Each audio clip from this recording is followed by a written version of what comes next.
Welcome everyone to the live stream reading group session number 3 in the Permeable Bodies series. My name is Regina Rapp, and together with Tucha Erel and Christian Delutz, we have conceived the series Permeable Body, and we are very, very happy to welcome artist Cheang and Ewen Chardronnet with the project Unborn 0x9, which is the context for the 3 reading groups. And we are very, very happy to welcome to this reading group, which has lasted the last 4 weeks, Anindita Majumdar, who will be with us with some readers live stream for the next 90 minutes. If you allow me, I will give a tiny little introduction and contextualize what we're doing here together. So as I said, it's the 3rd reading group session today. It's the last reading group with an emphasis on surrogacy. And in the context of our series Permeable Bodies, Art Laboratory Berlin launched a series of online reading groups as a so-called fork-out project of the art project Unborn 0x9, which we had shown in the group exhibition Matter of Flux in spring-summer here in Berlin. Initiated by Cheang and Ewen Chardronnet with Future Baby Production, the artwork Unborn 0x9 reflects on the techno-scientific developments in obstetrical medicine, its social, cultural, philosophical, and prospective implications, and to offer an artistic view of the science in the making.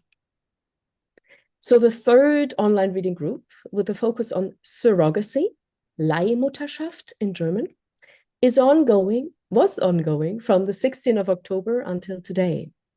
And now it ends with our online performance. And let me, before I hand over to Shuli and Ewen, and then later to Anindita, let me just please introduce you to the biography and the background of Anindita. So Anindita Majumdar is currently Associate Professor at the Department of Liberal Arts at the Indian Institute of Technology, Hyderabad. Anindita has been researching on commercial surrogacy, kinship, and interfertility for the last 13 years. Her book, based on her ethnographic research, was published 5 years ago by Oxford University Press and is titled Transnational Commercial Surrogacy and the Unmaking of Kin in India. The book was based on her doctoral research and was awarded the Distinction on Doctoral Research Award in 2016 by the Indian Institute of Technology in Delhi. And the monograph was also shortlisted for the Bloomsbury LSE Social Anthropology Monograph Award in 2016. There would be so much more to say and to add, but I do not want to take too much time away, but just saying that there is this big literature and the scholarly research done by Anindita and also shared with the reading group members, that it was a big, big pleasure to have had you, Anindita, for the last 4 weeks for such an engaged co-reading performance. And before I mute myself and hand over to Shuli and Ewen, I just want to express Art Laboratory Berlin's joy to collaborate, and also not only internationally, but intercontinental. And I can imagine, and we hope for a very vital reading action, but also like a very intense discussion. And thank you so very much.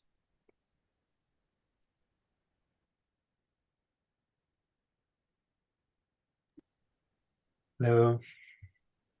Ewen, you go ahead.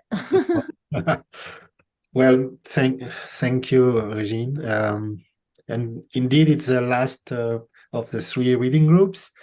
And following the conversation, it was really amazing to see how active it was.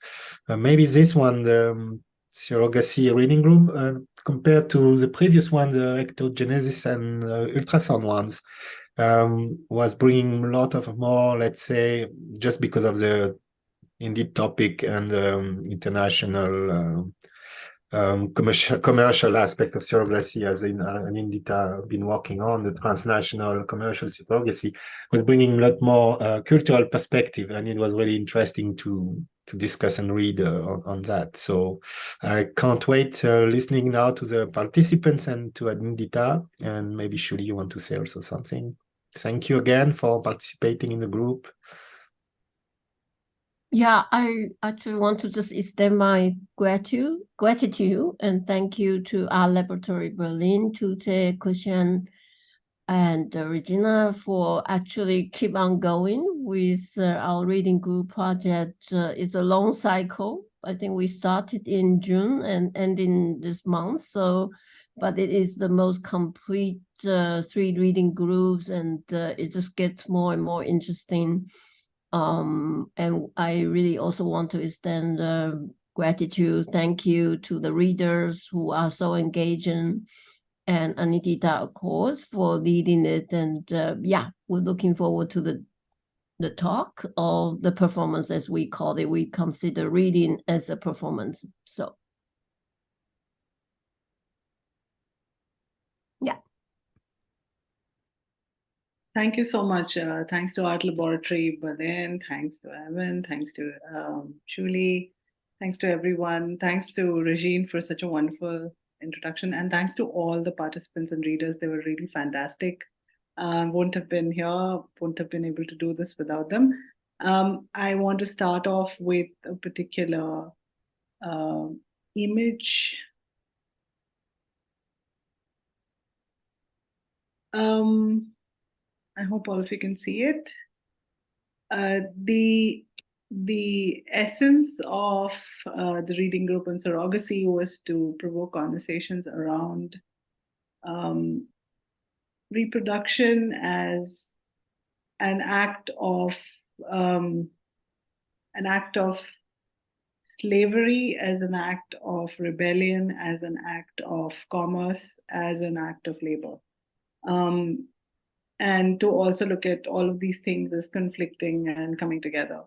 I mean, I'll give a short introduction, but then I would ask all our participants to introduce themselves. It would be wonderful to have them also provide an introduction. And as we go ahead, I can explain what we're going to do better. But just as an introduction, this image is a collage of ideas that came up in our discussion. Some of the images were, of course, recommended by our readers, and some of them I took the liberty of adding on my own. But The Handmaid's Tale, of course, is a very provocative piece of fiction, which has for a long time been both a forecast of the world as it turns and changes, and also as a parable of what is ongoing. And what is in the past. So in that sense, The Handmaid's Tale is timeless. But I would also like all of you to focus on the 3 other images. The Surrogacy is a new Netflix series, and it focuses on surrogacy in Mexico. One of the things that came up in our conversations was the importance of cultures and race. And the other 2 images are Indian, South Asian. I have to highlight the fact that I belong to the region and I identify myself as a South Asian woman. And that did temper our conversations. That was definitely part of the background of our conversations on surrogacy. And I think it was fascinating to listen and talk to all our readers and bring their cultural perspectives into the mix as well. And there is Mimi is a film that came out also on Netflix. It's a Hindi language film, and it's a Bollywood, as they call Bollywood film on surrogacy. I would recommend seeing it if you have not seen it yet. And the last image is the one that has always, along with The Handmaid's Tale, has always been an important moment of thinking for me to think about surrogacy, is this image of an Indian nanny taking care of 2 British children in colonial India under British rule, and how they were known as ayahs, and how this a similar form of reproductive labor in many ways continued through transnational surrogacy. And our conversations, most of my readings were centered around looking at care economies and racial inequality in that sense, and cultural inequality in that sense. But I think we can go ahead and think about these ideas. But before I introduce you to what we are planning to do, I would request all our readers to introduce themselves. It'd be wonderful to have them talk about a little bit about themselves before we go ahead.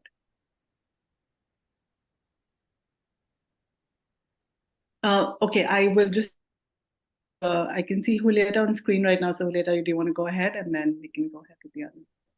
Okay, yeah, well, my name is Julieta Aranda. I'm an artist and also editor of a publication called Efflux Journal. And I'm interested in all topics about mothering and the elusive nature of what a mother is for a long time, not only because I am a mother myself, but also because I think it's a concept that is very troubled. So that's why I'm here. Thank you, Julieta. Agatha, you want to go ahead? Sure, with pleasure. So I'm Agatha Wieczorek. I'm a filmmaker and researcher, or new to the research sector. I'm right now at the PhD at Dublin City University. And today I'm here with you more as a listener, but I hope to be contributing as a commentator to your conversation. Thank you. Carolina? Yes, hi. I'm an artist, researcher, and educator, and I hold PhD in cultural sciences. I am originally Polish, and it's kind of important because we will be talking about these geographical locations. But now I am based in Berlin, and I am also Art Laboratory Berlin collaborator, and that's why I knew about these reading sessions and I joined them. And I work a lot with biology and the combination of biology, anthropology, and social sciences. That's why the topic of surrogacy was like fascinating topic to dig and to discuss. And I am looking forward for our discussion because it will probably be very lively. Thank you. Liara? Hi, I'm Liara Rue. I'm a sex worker as well as a writer and artist. And I think because of the parallels between surrogacy and sex work, I was really intrigued to see how the discussion would unfold, what parallels there are and what differences there are and how the work is viewed and performed. And yeah, I'm really excited to have a live discussion of this. Great, thanks a lot and welcome aboard. And the plan is this, that we have 9 topics, though we are not restricted to those 9. I will not reveal them here. We'll go ahead and keep it a secret for the audience. Our readers know the topics. And we will ask each of our readers to pick one number from 1 to 9. And I have kind of jumbled up the topics, and whichever number they pick is a topic that all our participants, including myself, we all discuss.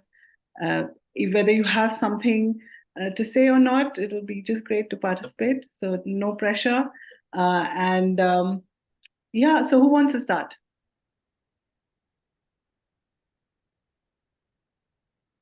Should I go with you, Carolina? Yes, you can go with me. Okay, great. Okay, so 1 to... So let's pick maybe number 5. Great. Oh, full surrogacy now. Oh, wow. Number 5 is full surrogacy now, a term which has been coined by the controversial writer Sophie Louis on surrogacy. you can totally skirt the topic and go into other things as well. Totally up to you. No, I think it's like, I mean, this is a very broad one, which is probably containing all the other topics somehow. But I remember we were also discussing that, I mean, this possibility of legalizing or delegalizing surrogacy and this, let's say, low rules which are around and how it's related to the cultural contexts, and also how complicated is to do the transnational surrogacy. So what I would like to say is maybe my personal position, which was shaped by the reading and what was coming from our discussions. I mean, of course, this is not something like a statement, because I'm still struggling thinking about this phenomenon and asking myself the question if I would be able to do something like this, because I found this emotional aspect very present in the discussion, and it's very present probably in the phenomenon by itself. So I was puzzled between this thinking that it's like surrogacy is giving some kind of freedom, and also some kind of freedom from this maybe biological essentialism somehow. It's like also breaking the rules, breaking the taboo of body ownership. And maybe it would be great to have it more present and more available, maybe cheaper for, and also available for these people, and not having financial sources to do it if they are trying and they are in a need of having a baby.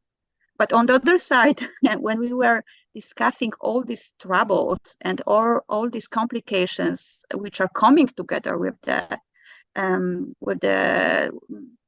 system and with the phenomenon by itself, it's hard to imagine this full surrogacy now, in that sense that we have it very present and very vivid in our societies. And I will just mention, because we discussed in the very last session of our reading meetings, you sent me a paper which I supposed to read, and it's supposed to give me a headache, and it did.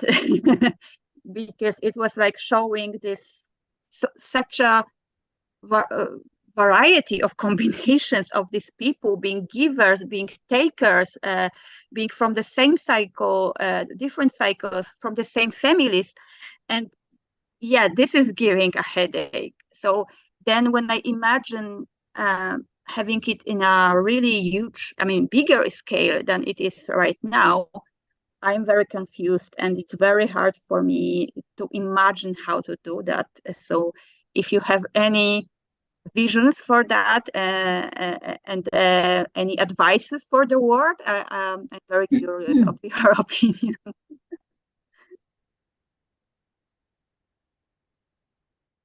Carolina, I mean, I can also interject right now, but if anyone else wants to step in and talk, and then Carolina, go ahead, please. Yeah, well, one of the reasons why I was very interested in the surrogacy topic is because I became a mother by assisted reproduction.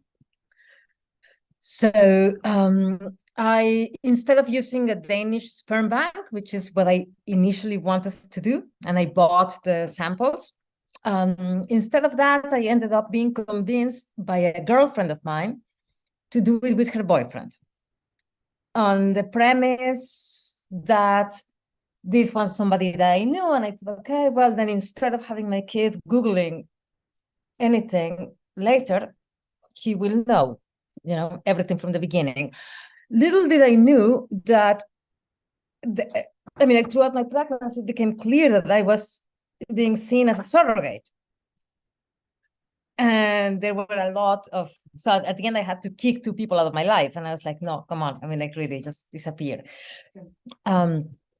but I've been examining the situation and what it is that happens and how the bodies are seen, right? And when I think about full surrogacy now, and about that headache paper, there is also, like this thing that we always gray out the surrogate, right? It is all about the need of the mother, but who is the mother? Yeah.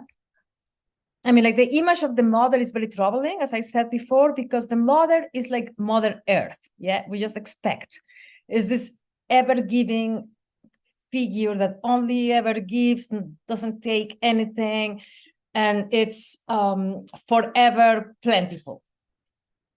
And that's the surrogate, yeah, like it only gives, but we never take into account that body and not only the body, yeah, because it's not only, like when you're pregnant, it's not just a body, it's an entire process. So that somehow is grayed out. Like there is this moment when, when the parents that bought, sorry to say it like that, like the parents that bought the surrogates, both time and body, they say, well, yeah, once the baby was born, there was no problem. I knew the baby was mine from the beginning. And I was like, why? Because you paid for it?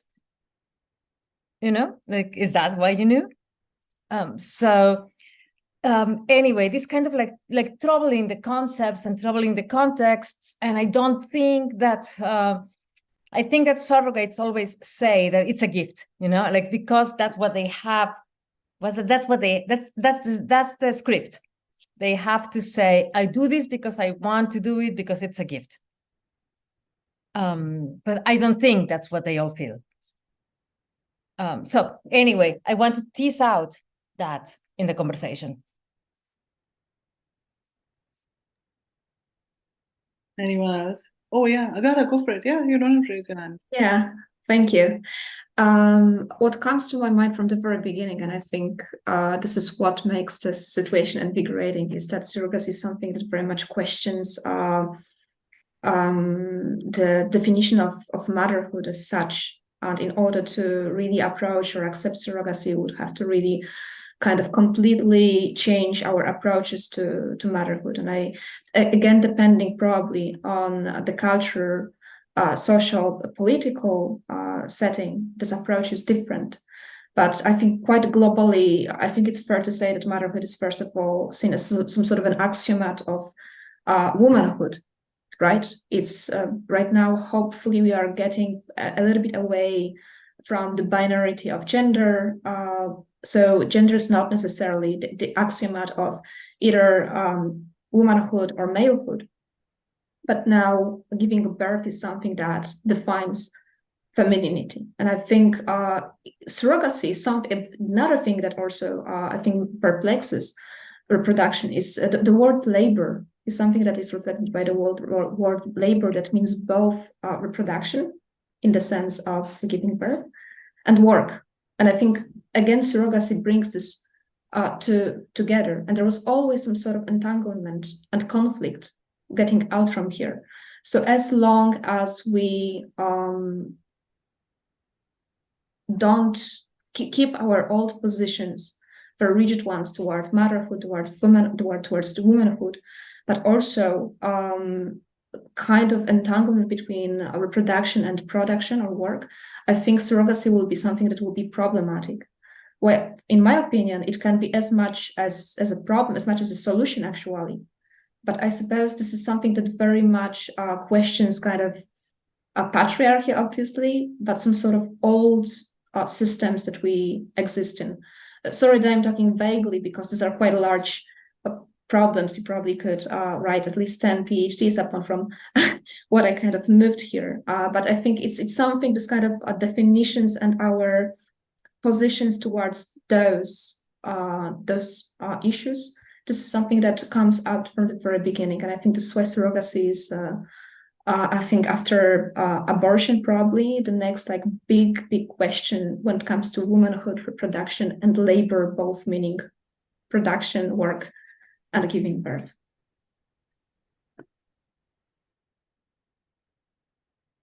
I don't know how to raise my hand, so I've been trying, but I can't figure out I think I lost my mojo with this after the pandemic.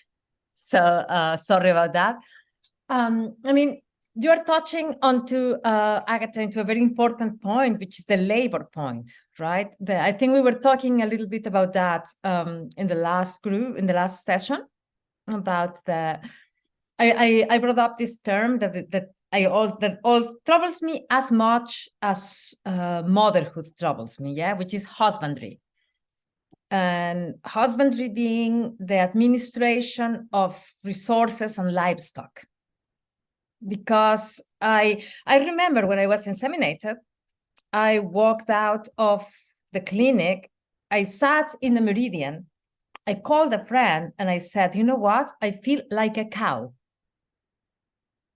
And that was the feeling, yeah. And then I'm thinking, okay, then I'm thinking, okay, so there is this decoupling. I mean, like there is, of course, labor, and then there is, of course, this moment where I was laboring for myself.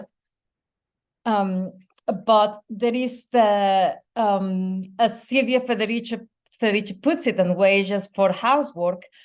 There is this moment when women are like the unacknowledged responsible parties for raising up the labor force of tomorrow. And I mean, like, judging by the money that you pay to a nanny or a milk mother or a nurse or a maid or a sex worker, you know, it's like what you would have to pay to a mother if she had a wage. It's, you know, it's a lot of money. So it's kind of important for the patriarchy or husbandry, I will call it. I'm going to use those terms equivalently. So for the husbandry, it's quite important that mothering and motherhood and so on remains opaque and grayed out. That the labor part is always obscured by love. And how do you deal with love when it comes to surrogacy? You don't love the person that hired your body. And you are not supposed to love the baby because we're going to give it away. But you are not supposed to be evil either, just so you have good feelings. So that's where the script of giving comes out. Yeah, like I'm giving this I do this. Yes, you're giving me $10,000, but I don't do it for the money. I do it for the goodness of my heart, you know, because I'm a generous person. I would do it without the money. It's like, really. So this and there is a double bind, yeah, like the double bind both from the side of the person that is supposed to not get attached but also get attached, and also on the buyer side. I will also call those people buyers. You know, you are at the moment when you are buying, I mean, like the process of baking the baby, is you're supposed to care by the vessel. So you care for the vessel and you want to be engaged and so on, but you also want her to disappear the moment the baby is here. It's like, just you know, like we were there for you when you were pregnant, just go away. I found it quite interesting that surrogate mothers are not allowed to give birth naturally, that they go through a cesarean section because there is a lot of bonding. I mean, like trauma bonding, yeah? Like if you go through intense pain with someone, you get trauma bonded. So that there is this kind of like almost perverse thing of saying like you won't be allowed to do that. It will remain clinical and we'll take this out. We'll take this parasite out of your body kind of thing. This like alien object. But yeah, like this thing, the double bind is, you know, it's interesting to me, and how, again, that just grays out the position of the surrogate. Yeah, like makes her into this Mother Earth figure that just gives.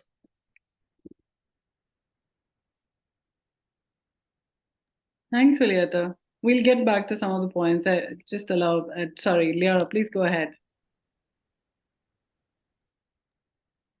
So I was really interested with this concept of full surrogacy now in comparisons to sex work. I think it provides a really interesting model of criminalization and legalization. Just like with sex work, when surrogacy is criminalized or made completely illegal, there are still people who will provide surrogacy just under the guise of doing it for free, even if it's not free. There's always some way to get around these laws.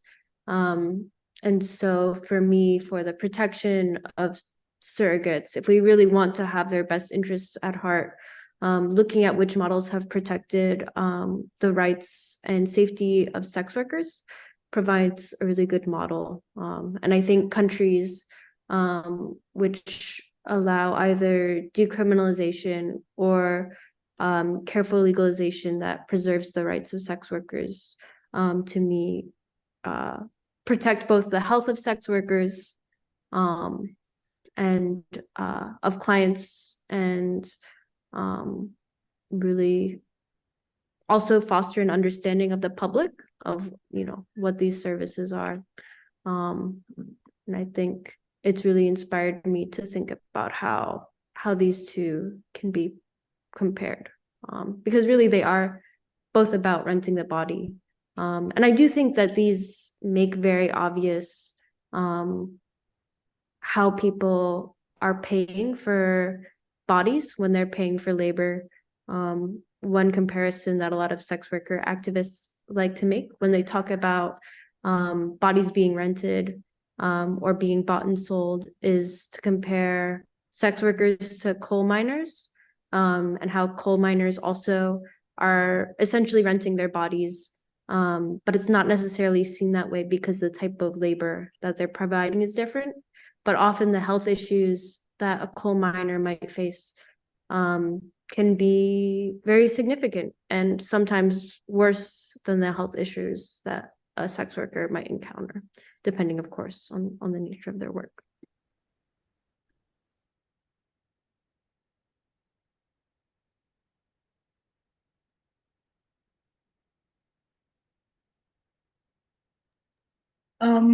Carolina, do you want to?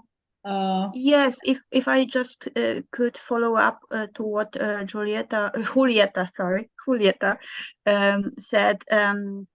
I noted two things which are striking me, because Julieta, you mentioned also your own personal experience of being inseminated, and this is what came to my mind is that we didn't maybe consider that, but each of us is having different personal experiences with the topic of motherhood, fertility. So it's also probably influencing our understanding and our imagination, because being honest, as an artist, what came to my mind in a pretty obvious way was like, would I be able to hire myself as a surrogate and to do something like autoethnography of being a surrogate, just in order to create a project, right?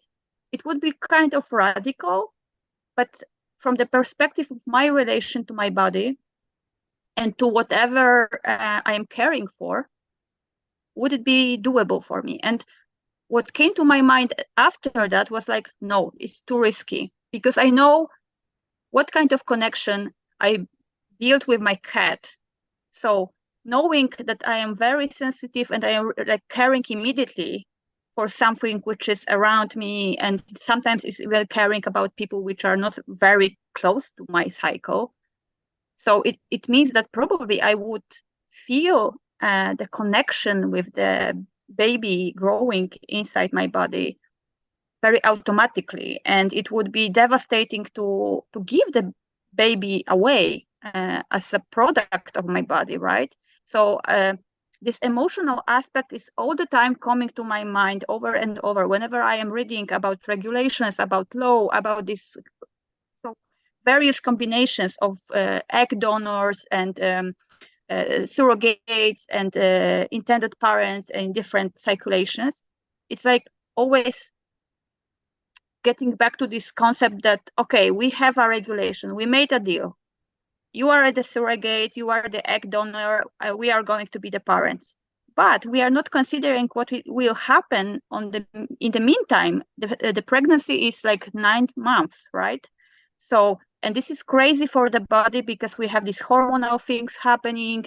You never know what will be your reaction for carrying the baby, and then what will be your approach to giving this baby away? Because of course we are getting back to the notion of motherhood, who is the mother, right?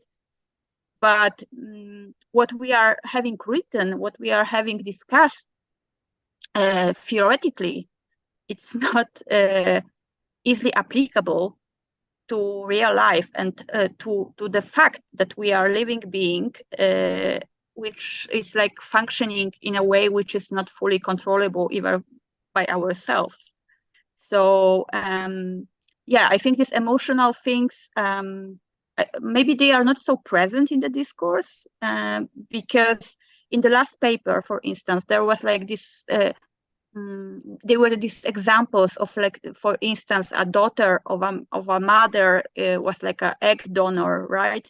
But it was at the same time thinking, okay, so particularly this is the same genetical material, so it's fine because it's better than finding an egg donor which is not related to the family. So these narrations, they are very emotionally dictated. I think this is not supported by the scientific dimension of the process by itself. It's happening very automatically, and it's very hard to predict how it will work and what will be the outcome. And also, if we discuss this perspective of full surrogacy, like making it broader and more approachable, available, we need to also consider these cases, which are these, let's say, negative cases in that sense that they were troubles in the end, because the surrogate, for instance, was trying to keep the baby, and it was breaking the rules. And what is happening then if we have this complication? So it was somehow missing also in these papers, which I read. Maybe I didn't read enough, probably, yes. But these cases when it's like something is going wrong, in that sense that maybe the surrogate is getting sick during the pregnancy, or is losing the baby, and then nobody cares about the surrogate, because that was the deal. You need to provide a product to us. I mean, of course, product is like just yeah, to use it in this particular context.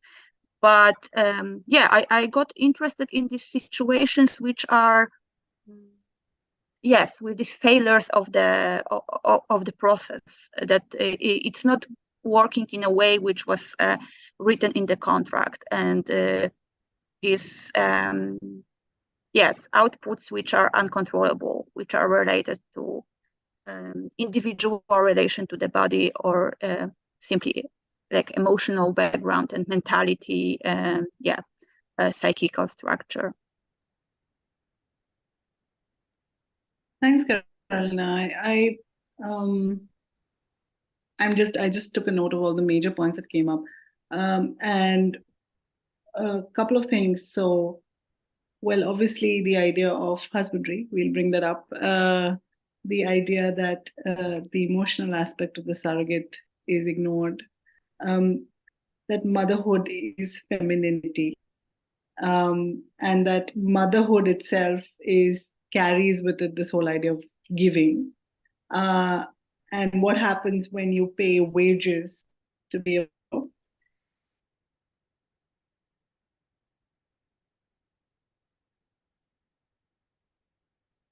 Did we lose Anindita? There she is. So can you hear me? My internet is being a little. No, but I think only Anindita is missing right now because I can hear you, Julieta, and Agata is moving as well. So, Anindita, maybe turn off your video and see if the sound is enough, if you can hear us. Turn off the video and see if the sound is enough.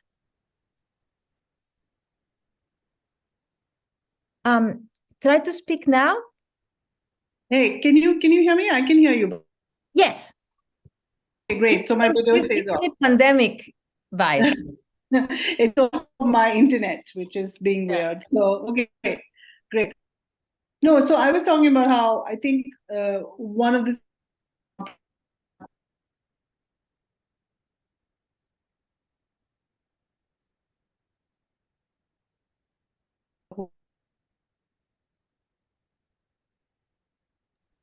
binary of yes, that your voice is coming and going, Anindita. So okay. Maybe Anindita, we can talk a little bit and you can reconnect and see if that helps things. Yes, that'll be great. I'll just reconnect. Thank you. Okay. Let's see. You know, like something that you were saying, Carolina, reminds me, like made me think a lot about the splits. Yeah, like because there is a split in, I mean, like in psychology, you have the good mother and the bad mother. Yeah, like a baby is supposed to see both. Like the good mother gives food, the bad mother forbids things. In the same way that happens with the work things. I mean, like there is this slogan that says like sex work is work, which is one of the most radical, beautiful things that have happened to come up. I wonder if at some point it will come up to say that motherhood is work, or you know, like labor is labor or something like that. Yeah, like I think labor is labor would be great.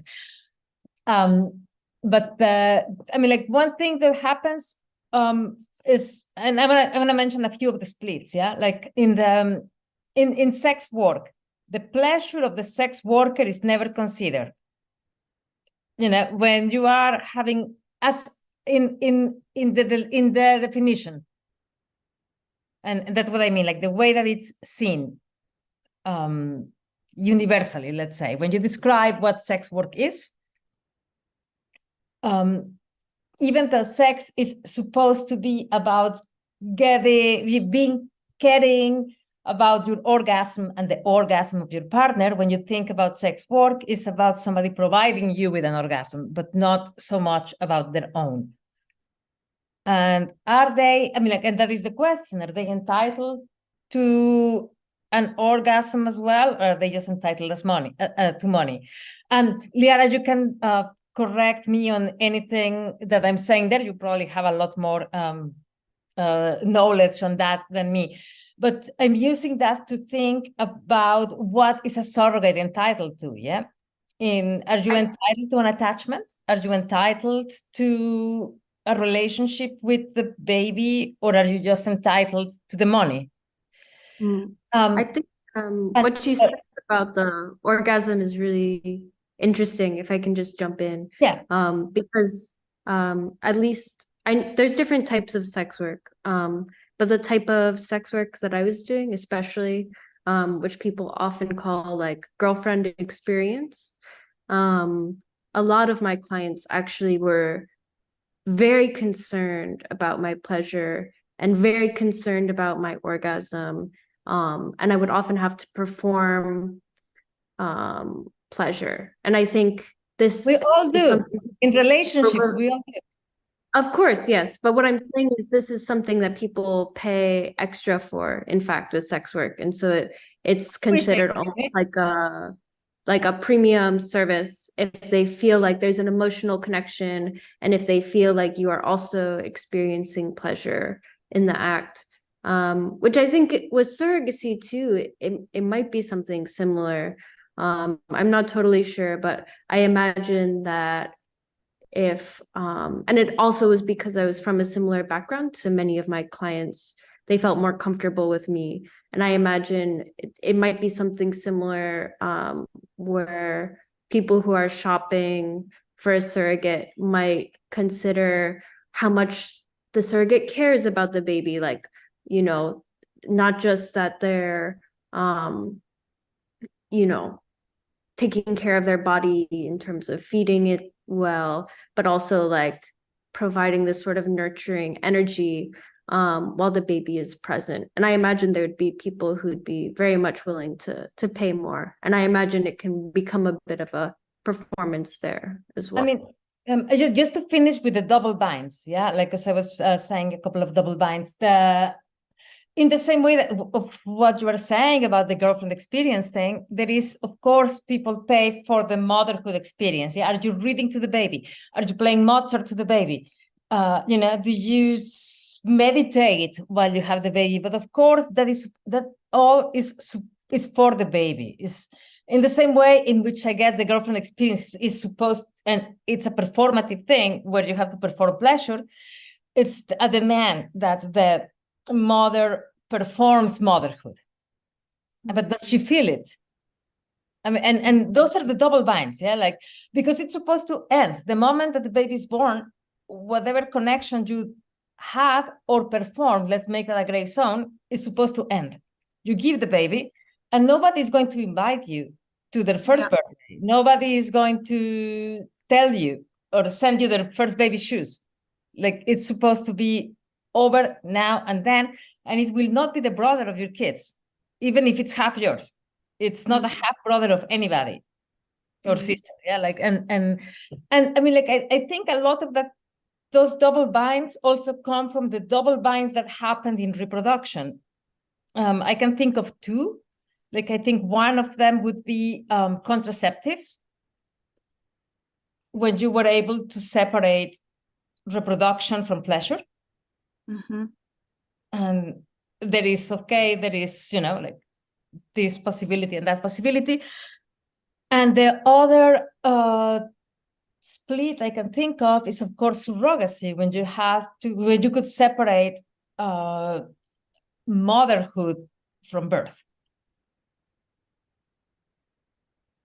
So I think a lot of the other double binds that come are I mean, like, one of them is liberating, the other one feels exploitative. I think it's interesting what you're saying about this sort of splitting. It reminds me of the papers that Anindita assigned that were about the nannies, and how motherhood can even be split from childcare. You know, someone can be a mother and do very little to take care of their child. Yeah. And you can imagine something where someone uses a surrogate to create the baby and then hires full team of nannies so that they never are doing any actual child care. Kardashians. Yet somehow they are still the mother. Anindita, sorry, you want to rejoin before I will add something, or I mean, because you were talking about something, or I can just follow up shortly and then I will pass Go ahead. to you. Go ahead. Okay. What do you Yeah, want? because I'm just scared that I will lose my thought about the meaning of sexuality here. Because, of course, when we are talking about the labor, I see a big similarity between sexual work and surrogacy. But then when I am thinking about the role of sexuality in surrogacy, it's like it's basically avoiding the sexual aspect as much as possible. This is like laboratorizing the insemination, and everything is in this sterile condition. So even when we have this situation when our partner and our daughter are the donors of the sperm and the egg, we can't say that this is something inappropriate, which would be, if it would be like a sexual encounter, it wouldn't be accepted. I mean, in majority of cases, I don't know, people are different and I am not judging, but culturally, usually, this kind of sexual encounters, this is not seen as something positive, right? So yes, it's like kind of surprising for me that this is it's so close to femininity, it's so close to reproductive system and our genitals, of course.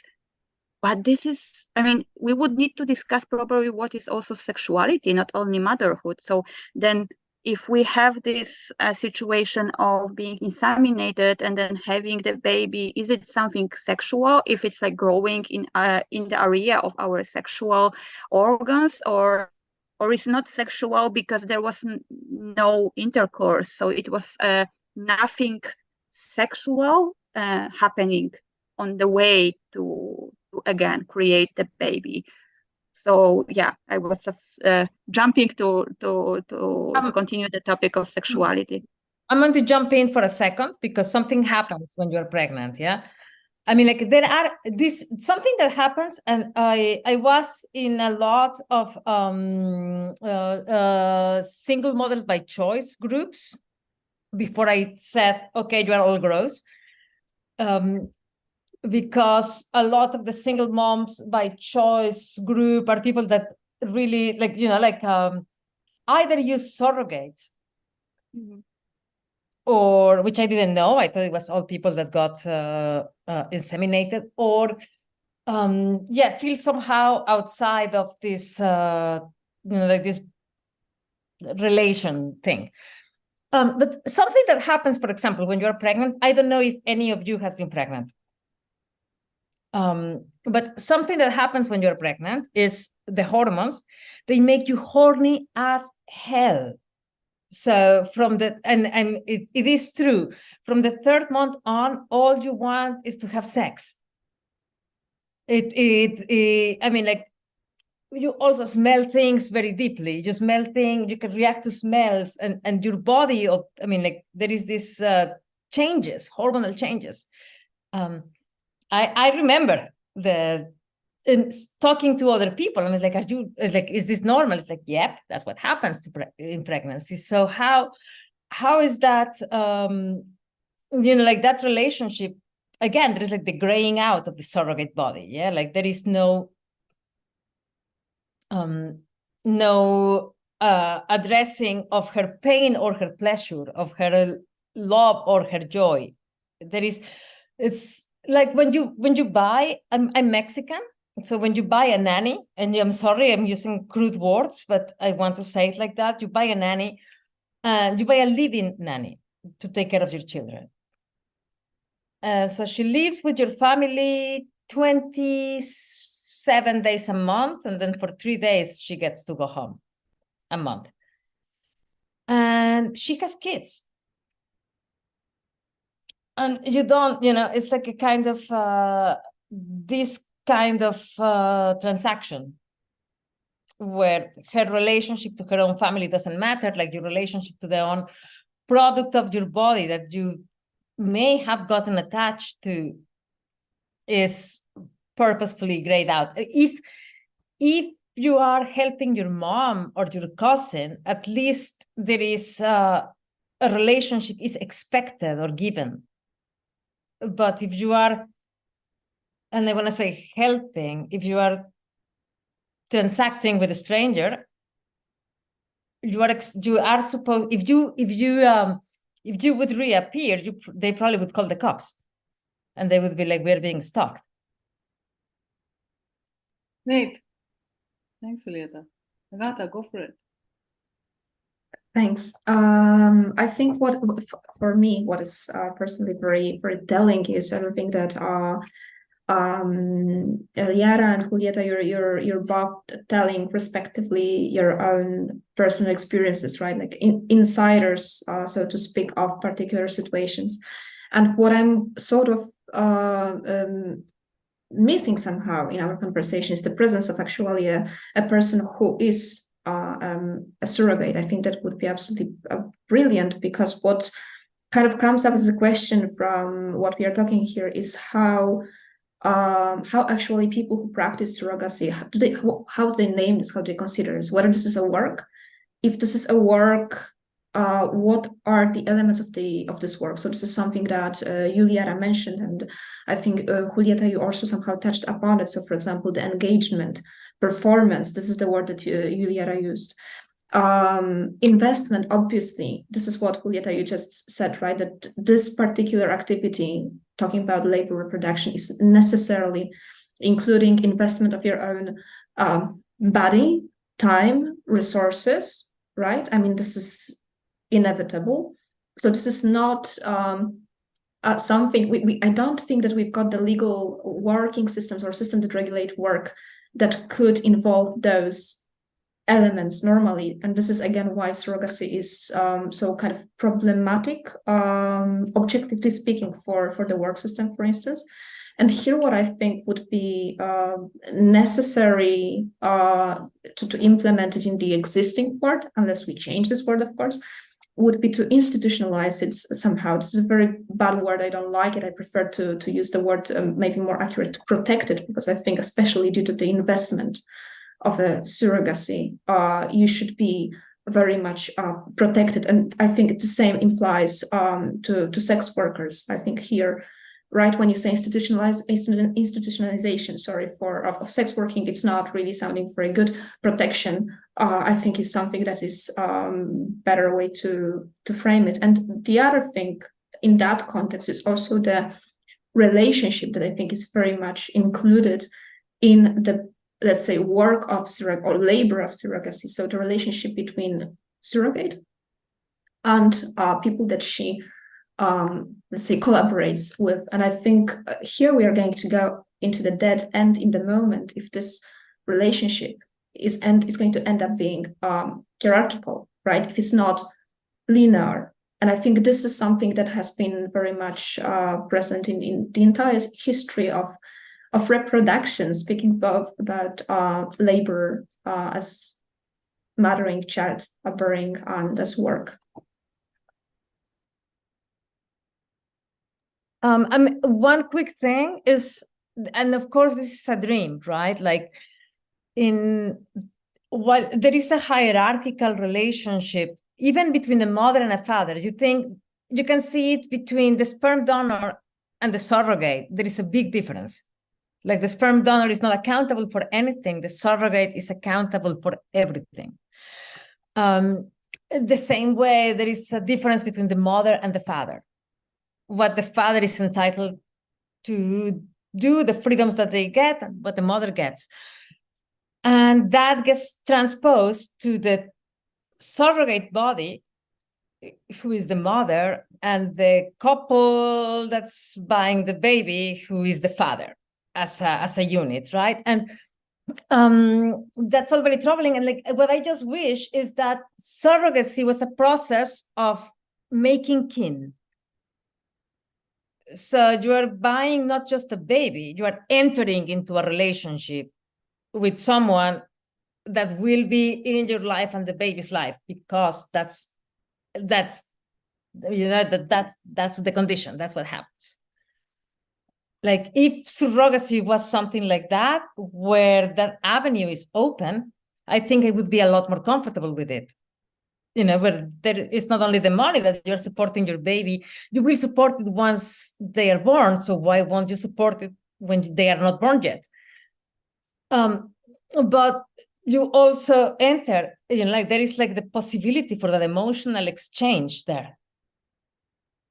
So if that was open, I mean, adopted babies ask, who is my mother?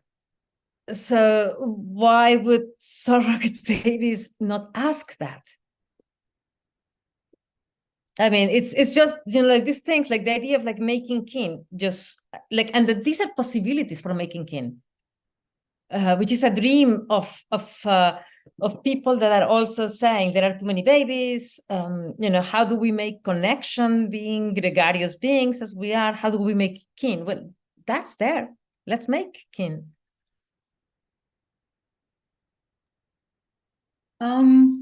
I think the question of motherhood being non-genetic. So I don't think we'll do the roulette anymore. I think we've just started doing the different topics already. So I thought we are touching on surrogacy, selling or gifting. And we're also looking at queer and care economies because of the way we are thinking about sexuality and surrogacy. But I think motherhood has always been non-genetic. There have always been cultures where multiple mothers have existed. Grandmothers have taken care of children, have doubled up as mothers. Aunts have doubled up as mothers. Children have called these women mothers. Adoption is a great example of non-genetic motherhood. But I think also what all of you are talking about is questioning genes itself, right? I think we are we are kind of obsessed with genetic kinship. This was also something we discussed. So linked to this also is the question of what do we legalize, right? So full surrogacy now, coming back to the first point, is I have found Sophie Louis very problematic. I've discussed that. We'll come to that later. What I find very, do we legalize motherhood as just one kind of motherhood, one kind of mothering? Just so taking forward Agatha's point about protection, right? Like 2 days back, the Indian Supreme Court changed the terminology for sex work to trafficked survivors. I find that hugely problematic. The state is actually taking up protection. This is exactly what we're talking about. The state wants to take up the stance of protecting, but it has removed choice from the whole discourse. It has taken on a paternalistic, patriarchal form of protection, where all women who are in sex work are trafficked survivors. So you are stuck in a mold. You cannot be this or that. Surrogacy is also similarly, the moment we think of surrogacy as motherhood, is also stuck in a mold. But motherhood itself is much more. We are mothers to pets. And so just to take forward Julieta's point about husbandry, it is husbandry because it began with cattle. You know, IVF began with cattle. Melinda Cooper, Catherine Wolby talk about it. And when you say husbandry, it is insemination. The husband inseminates. So marriage is a critical conversation here, whether we like it or not. Legal heterosexual marriage. Even though surrogacy does not involve sex, the surrogate will uphold the married union. You know, which is why in many countries, gay couples are not allowed to now participate in a surrogacy arrangement. So marriage of a heterosexual couple is critical to the arrangement and to its to the contours of sexuality. The surrogate will not have sex, but she'll uphold the sexual and the conjugal rights of the heterosexual married couple to have a child. So there are things that we are also not kind of, but who wants to go first? Agatha, Carolina, who wants to go first? Go, whoever. Maybe just very quick. Yeah, go ahead, Agatha. Okay, sorry, thank you. Just because I will come back, leap to what I started with, embarking on what you say, Anindita, I think we go back again to some sort of definitions that we are stuck upon, and also the language hits in. First, as you referred to protection, which is completely different protection that I would be talking about, right? And we do experience that, for instance, in Poland, where we've got the protection of life, and this is here we come up with abortion ban, which is absolutely not protective, and in results, Carolina is nodding. I mean, we are very familiar with the situation as Polish women. We do just witness some immense suffering and even death cases of women who are not provided with healthcare, simply speaking, abortion, if you like, call it precisely. But in the effect of that, they died. So the problem is serious, right? But then again, we need to kind of question what we mean by motherhood, and that meaning or that definition of motherhood is rigid, it's not even true, it's not applicable to many cases, right? Who made those protections, who made those definitions? Very often, I don't want to again point the bad guy in the corner, but the patriarchy sadly is vastly responsible for that. And I think also the legal system, the mentalities that create those legal systems, sadly, are still very present. And then there's another question that maybe I could open up: how to introduce, for example, practices like a surrogacy as something that could be a tool to question, to kind of leverage for those maybe more rigid and not applicable understandings and definitions. Caroline, go for it. Yeah, I am not going even to continue this topic about the situation in Poland. I think we are all aware that the previous government did a very bad job on the women's rights. And when I was like imagining surrogacy in Poland, it was out of my imagination, at least at this moment. Although I found the information that this is unregulated, I mean, in a way which would be satisfying. So probably there are cases or I mean of surrogacy which we don't know about, because this is it is not written in media and in the law good enough. But I want to just refer to the genetical essentialism which appeared in what Anindita was telling us, and it's always like, we were also posting this question so many times: why not the adoption? Why we need the surrogacy in the end? Because it's like, actually, the only reason why we have this phenomenon is that because people want to have this genetical blood connection with the offspring.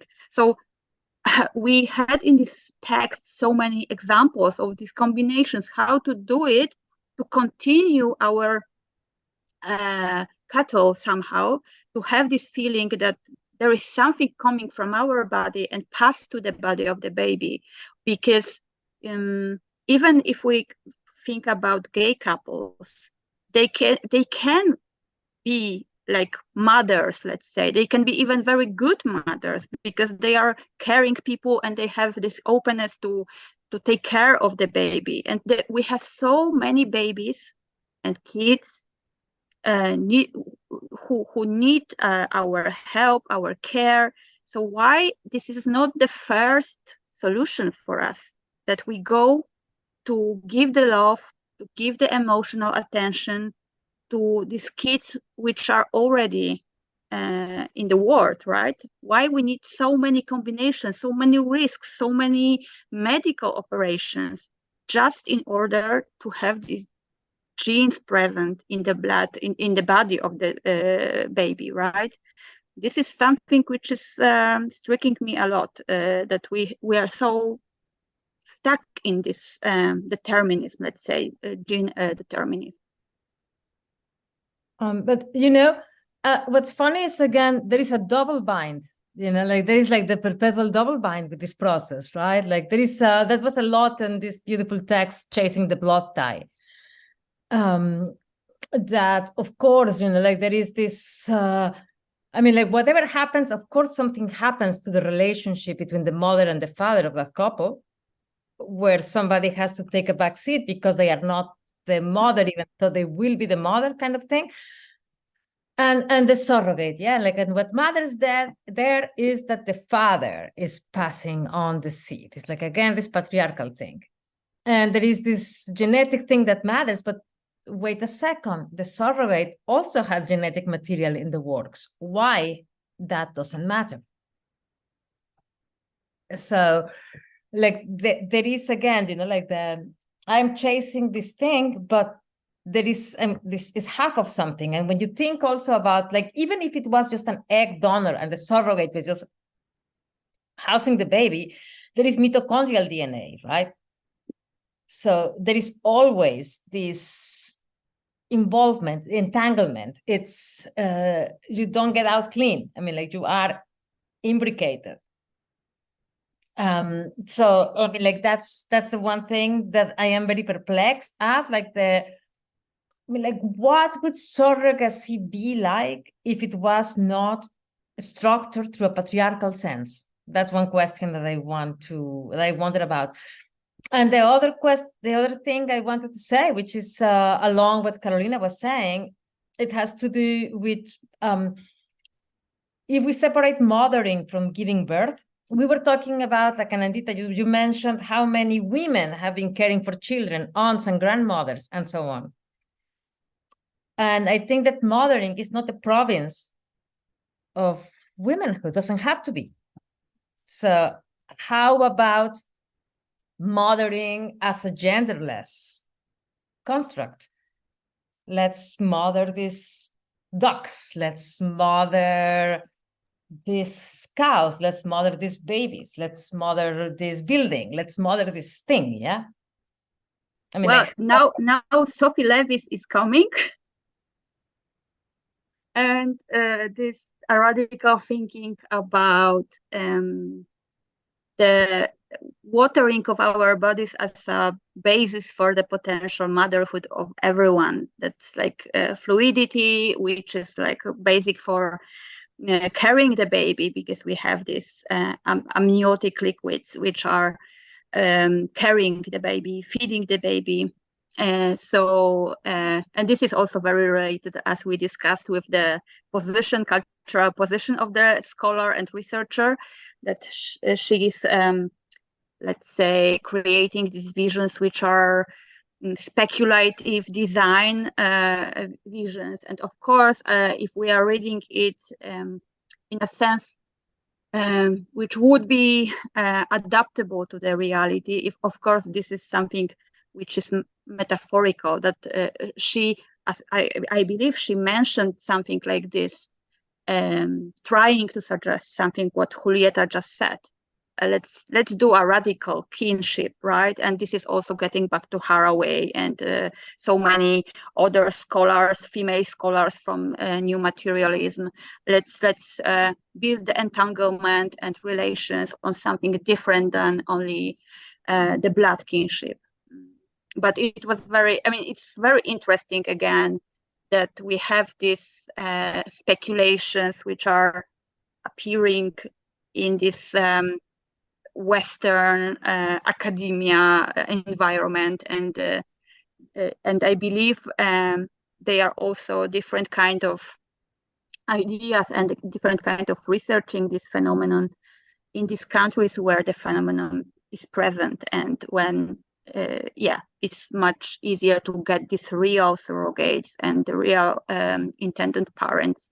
So I am just introducing this topic which we supposed to touch upon, which is related to how we are researching that, being from different cultural areas, and how the vision is shaped by the cultural backgrounds. But I am leaving it like that. You know what thing, Carolina, something, and Anindita, we talked about that in the last session, right? I mean, like, we all react with horror to The Handmaid's Tale, right? It's horrifying. And what are the women in The Handmaid's Tale if not surrogates? Unwilling, but they are surrogates. With their own families, with their own things, they were fertile, so they were taken for being surrogates. So, Julieta, I think I will cut you here, yes, because I think what makes really horror, the element of horror in Handmaid's Tale comes from the coerce. That this is, it's almost the context of a rape. I mean, any sort of coerced reproduction. You said yourself, you are probably here the best person to talk about is that it's 9 months of gestation. It's a process. It's a psychosomatic process. If it's an inflicted process, it's an absolute trauma. I cannot imagine. So I would say for me, and I have quite as a person who has a very strong reaction, or is very reactive emotionally to that sort of type of violence, I would say that the element of surrogacy wouldn't shock me in Atwood's writing. I would say that the element of coercion that brought horror, in my opinion. But I mean, like, what I was trying to say, as you stopped me, is that I am trying to draw the parallels in a sense, right? Like, not to say that they are equal that we should not be horrified at The Handmaid's Tale. Like, I think it's horrifying. What I'm trying to bring is that kind of sense to the script, because I think all surrogates present a script, which is that they are not attached, they do it for the couple, they do it to give a gift because they are so generous, so that they remain in this grayed out place. But the fact, like when you are pregnant, your hormones get haywire, you get attached, you don't, you get moody. It's a psychosomatic process, as you well put it. So, and the fact that you consciously agree to it because you need to feed your family doesn't mean that it's not coercion, even if it is economical and you sign the paper. So, if it is something that is done between people in an equal power scale, then yes. But if we are wielding economic and social hierarchies there, then I'm not sure that it's not coercive. I also think that rape is a subtext in surrogacy arrangements, whether we like it or not. Not in all arrangements, but in the cultural, in the kind of transnational arrangement where a poor woman is, she has to do it. She's pretty much forced. The husbandry, IVF itself is also an act of violence. Inserting semen. It feels horrible. I have done it. I have had it done, and walking out of an insemination clinic is the most unsettling thing that has ever happened to me. I really sat in a meridian and I said, I feel like a cow. I felt violated. I did it to myself, but it did not feel good. No, I think consent is gray in IVF arrangements, but I also think that The Handmaid's Tale is definitely about that kind of violence, Agatha. It is rape. It is very, very violent and very, very shocking. This is just to bring, what I was saying is just to bring context into surrogacy. Yeah, like that violence is happening. There's multiple readings of a singular text, so there is scope for engaging with it at different levels. So, but I also think that what Carolina was saying about Louis, Sophie Louis again, but we've been doing it all along. Communities across the world have mothered it's been multi-species mothering for a really, really long time. Tribal communities have mothered children, pets, animals, trees. It's not a novel new idea. It's always happened. What has happened to push this community mothering by both men and women? Whether there's a fantastic writing on Carambola men who are mothers, who do the mothering. There is this fantastic anthropological work by Janet Carsten on how women in Pulau Langkawi in Malaysia actually create mothering through sharing of food, so substance. When you feed a child from your hearth, you are the child's mother. Breast milk can be a form of mothering. Substances, food, hearth, milk, space, everything has possibility. What becomes problematic is the non-acknowledgement of neoliberal capitalism. You cannot have a utopia like this if you do not acknowledge that neoliberal capitalism exists all around us. Anindita, there is this, I think what you're saying is exactly right. And then there is this concept that comes from capitalism, which is the family and the nuclear family, right? Which it runs contrary to all this idea of the village and the helping a child grow together. Like all of us together. Of course, there is something that happens when you are pregnant, you become food, you become that substance. And that is like transubstantiation. And it's, you cannot be immune to the fact that you have been transubstantiated. I know I was thinking a lot about that. I am food, it's a pedestrian miracle. It happens to everybody, but it's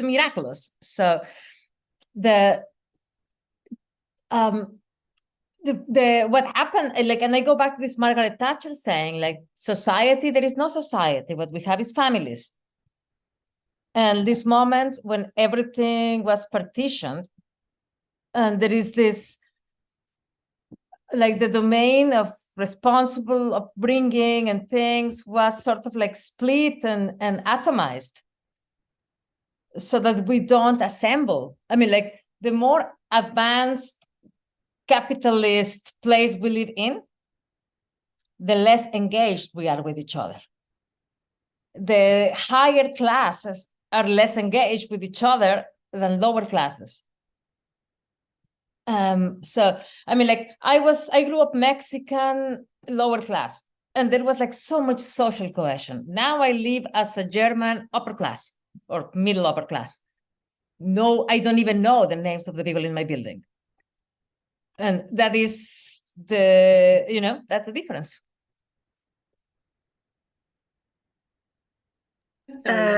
Yeah, I was like talking about liberal capitalism. The term of liberal eugenics came to my mind, because we were also discussing the controversy related to this notion that everything what is this, let's say, transaction paid and this entanglement, which is business-like, let's say, which is related to surrogacy. This is something different, and this is, yes, it is dictated by the new thinking about femininity, the acceptance, which is not enough still, of gay couples and this kind of aspects of our societies, which are like influencing the need of having something like surrogacy. But Anindita, you also mentioned this tribe rituals, or this old style of mothering, which actually was very natural, and in many places in the world it's still very natural that we have like a village, and the village is like a family, and we have this women helping to each other, or for instance feeding the babies when one of them is like missing the milk, someone else can help with that. So what I see is like totally different background of these two kinds of entanglement, right? And when the community system, the old style family building was very, like, I would say, yeah, ritualistic and very natural and very emotional, and the word of warmness is coming also to my mind when I think about these operations which surrogacy is involving. It's like, you have the egg donor, you have the surrogate, you have intended parents, which are the clients of that clinic. We have the clinic which is involved. And this clinic is an institution, and the institution is providing a lab. And the lab is also giving these circumstances, this alienation from emotions, this alienation of the warmness and the kinship, right? So yeah, I mean, I would be curious to hear your opinion about this notion of liberal eugenics and this problem of maybe not creating and designing babies, but also if we are thinking about the business, we can search for these contrahands, let's say. So these people are thinking a lot about who is going to give the eggs if it's needed, who is going to be the surrogate. We had these cases that, for instance, a lady being dark skin was struggling to find a surrogate being white skin. So we had a lot of this, maybe not designing in that sense that this is genetical designing, but this is designing of the social context, cultural context. We are trying to formulate the transaction by itself, but also everything what will be the outcome of this transaction. So yeah, this is something what was like striking me. Vera, go ahead and I'll respond to Karen. Catherine or Carolina, I really liked what you were saying. Sorry, I got caught up in what you were saying a little bit, and I think this idea, yeah, of like the villages, and how like it's this balancing act of like, you know, you want to have these caring communities where not everything needs to be commercialized, and people can provide care without it necessarily needing to require capital, and thinking about everything in labor under capitalism in this way can really cause people to do that. And yet this is also used in an exploitative way to, you know, try to force people to do labor for free that they might not be compensated for, and leave them vulnerable to exploitation in this way. And I think, you know, talking about this and figuring out how best ways to navigate it can be so tricky, but really necessary for not only taking care of community, but I think also for avoiding issues of alienation and loneliness, which I think are so common in areas where things like surrogacy might be very much in demand. Julieta, go ahead.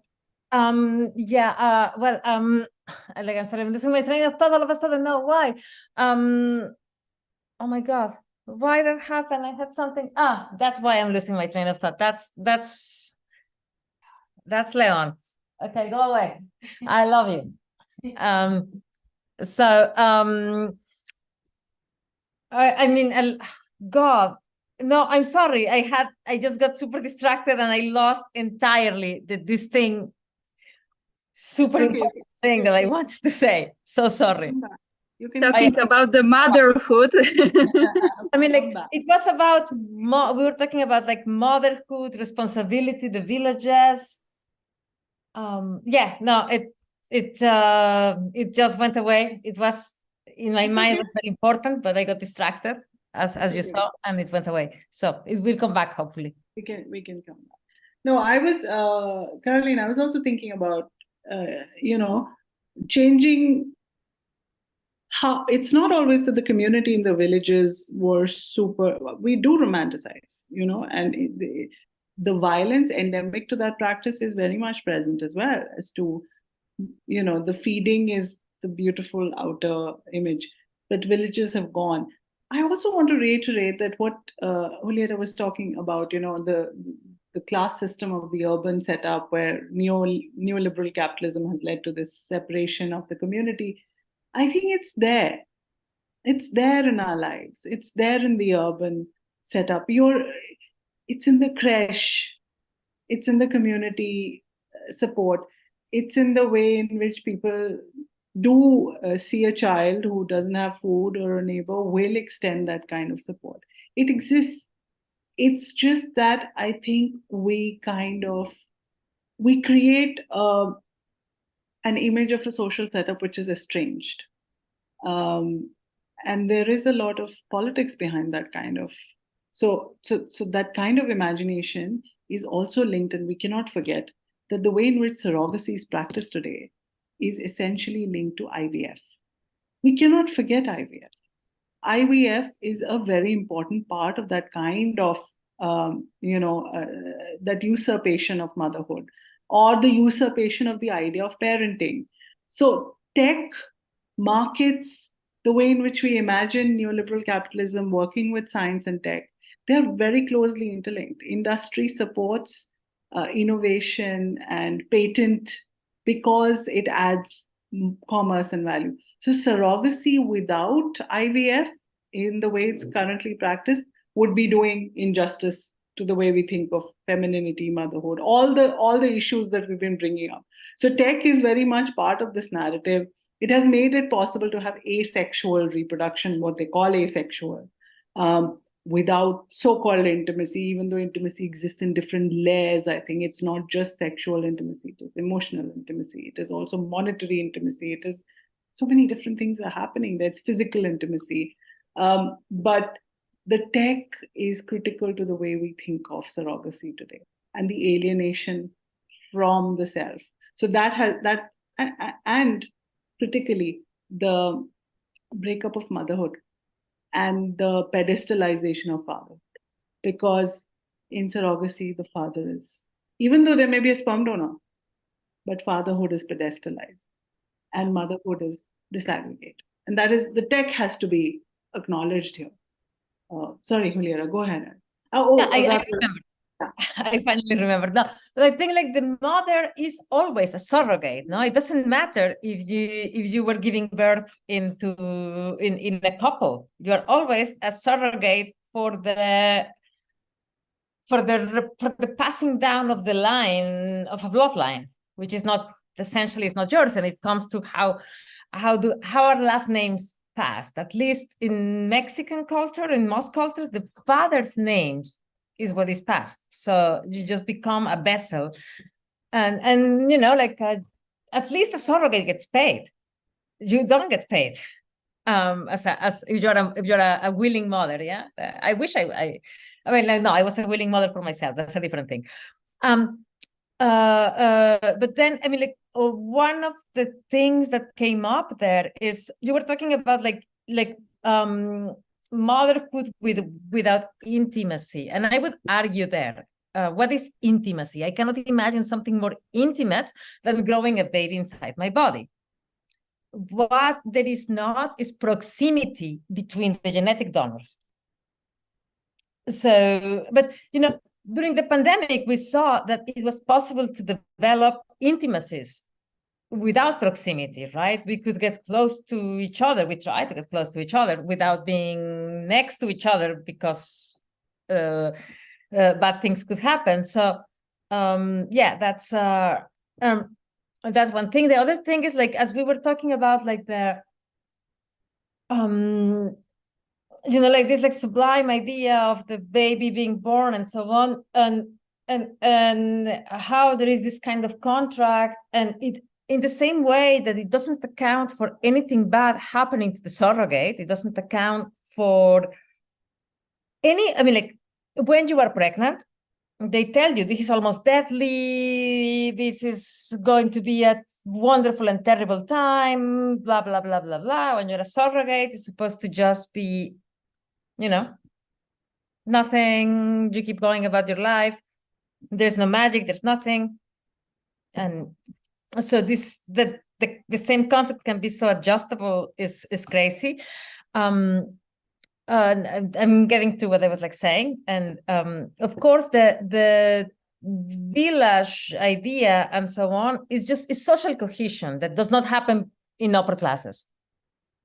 It falls apart. And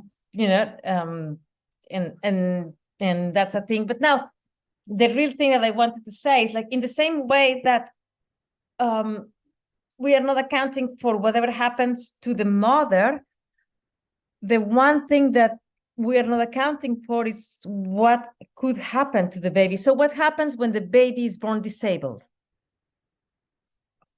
And it has happened that a baby is born disabled and the parents don't want him. They say, like, that's not our baby, that's not what we paid for. Then what happens?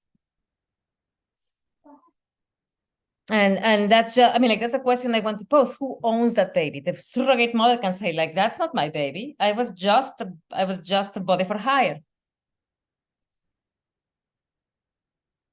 Happened many times and has led to ethical issues. So that's, I mean, like, that's something that I want to see if we can, like, tease into. And it has led to countries banning the practice. Happened in Thailand, happened in India. Yeah, but this is the eugenics. Actually, this is not the baby which I ordered, so take it, or whoever. It's like, it's not the product. Abandon it in an adoption center. That's the end route. Sorry, Agatha had something to say. And then no, just following your Anindita remark about technologization. I'm working more closely with the reproductive control and abortion ban, obviously, so I would be thinking about medicalization.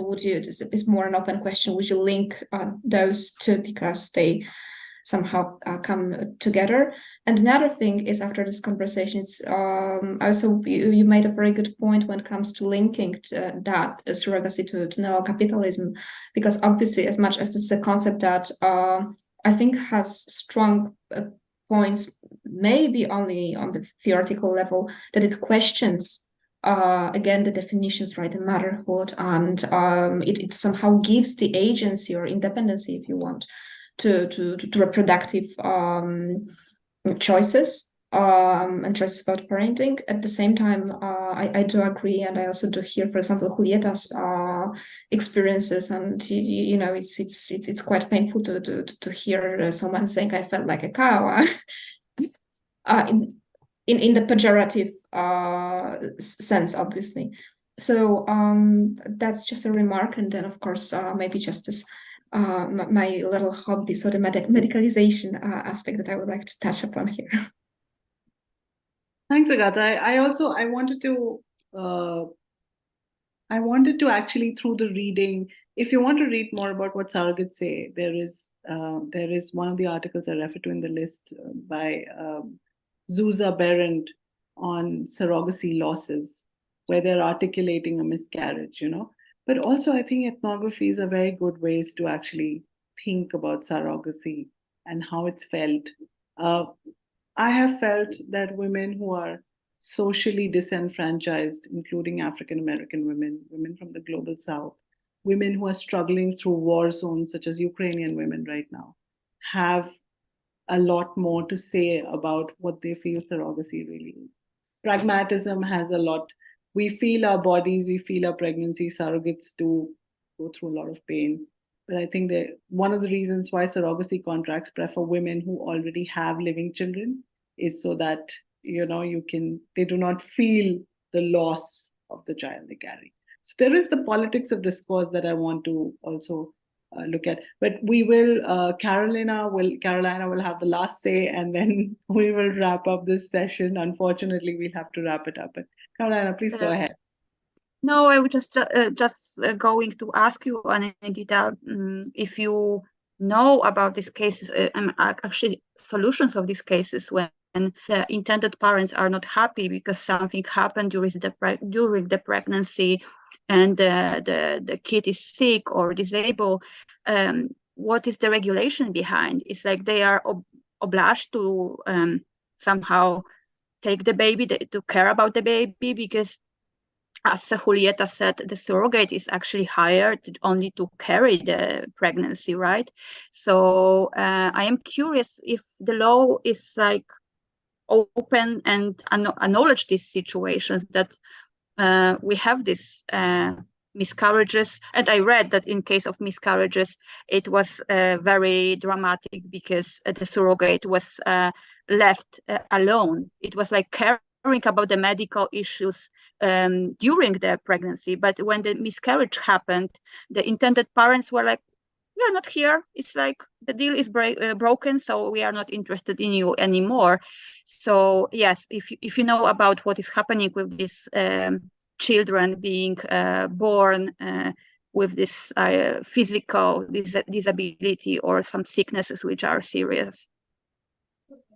So to wrap up, Carolina, actually there was a case in Thailand, 2011 or 12. Where one of the Thai surrogate was carrying twins for a couple from Australia. Her name was Patharamon Chanbua, and one of the babies was diagnosed with Downs, one of the fetuses. And the couple wanted her to abort that fetus, but she actually decided to keep the baby, and it became a huge thing. Because it reflected very badly in the IP, but the Indian parents actually left with the healthy child, and she retained the baby with Downs. But this is a stopgap arrangement, and I don't think it should come on the surrogate anyway. So most laws, I know that the Indian law now bans surrogacy, but also allows altruistic and makes it imperative on the intended parents they have to accept the child irrespective. And I think this also calls into the, as you said, eugenics, and to flag off that, I'm sorry, we'll have to wrap this up. I know you all have a lot to say, but I think at the end of the day, surrogacy is so, so provocative. I feel that all of you had, from motherhood, from IVF being alienating, from femininity and motherhood patriarchy, to eugenics, to full surrogacy now, to Liara's, most provocative question about labor. Do we want to value labor monetarily, emotionally, or with, how do we value labor that women do? And that includes all kinds of labor at home as well, just laboring for children. Also to people who act to that role of women's labor, whether they're men, whether they're trans, whether they self-identify as whoever they want to be. So this becomes a complicated space, but I cannot thank you all enough for showing up today and for this fantastic. I know everybody wants to talk. I'm available on email. If ever you guys want to talk, I am available. We can always set up a Zoom chat. If you come to India, everyone, Art Lab Berlin, Shuli, Evan, Regine, everyone is welcome to India. Please let me know. You have my email ID. Come and visit in Hyderabad. It would be wonderful to have you here. I think there's scope for more conversations here, but unfortunately, I think we'll have to wrap up for today. But it was wonderful having you guys for 4 weeks. Thank you so much. Thank you. Thank you, Anindita. It was a very, very enriching endeavor. And as our discussion just showed, it's like much more to talk about it. And it's even without reading, I think this is so close to our embodiment that everyone is like feeling that we have something to say about it. So definitely it's something to think about it even more and maybe researching even more in the future. So yeah, thank you. Over to Regine. Thanks a lot. Thank you. I just wanted to say thank you. It was fantastic. It was very emotional. Super. Yeah, I think everybody pulling out your heart. And it was such a forever debate, isn't it? Yeah. Thank you so much, all. Yeah. Okay. Thank you, thank you, thank you, everyone. Goodbye.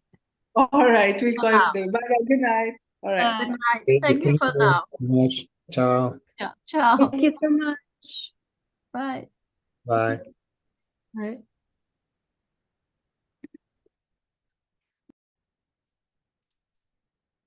Okay.